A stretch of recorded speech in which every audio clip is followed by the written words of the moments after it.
नमस्ते साथीहरू, आज हामी चाहिँ चटपटी बनाएर खाँदैछौँ। अनि सुरुमा चाहिँ मैले सानो कचौराको 1 कचौरो बदाम फ्राई गरेर लिएको छु।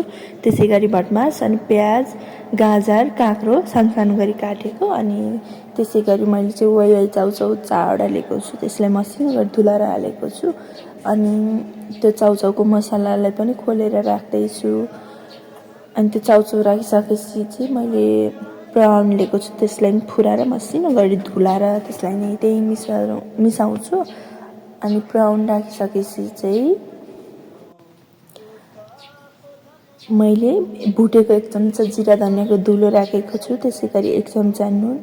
अनि त्यसलाई मलाई चाहिने जति चाहिँ भुजा राखेर माथिबाट हरियो धनियाँ अनि खोर्सानी राखेर थोरै तेल, तोरीको तेल तताएको हालेर अनि थोरै चुकमिलो त्यसलाई मजाले सबैतिर लाग्ने गरी चाहिँ मोलेपछि चाहिँ मजाले मोल्ने कि सबै लाग्ने गरी हातैले मोल्यो भने चाहिँ फेरि कस्तो मिठो हुन्छ नि त, सबैतिर लाग्छ।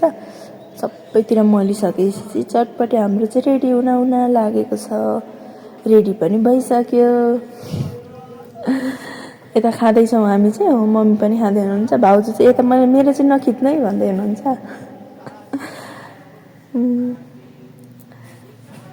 यता हाम्रो सानो छोरी नि खाँदैछिन्।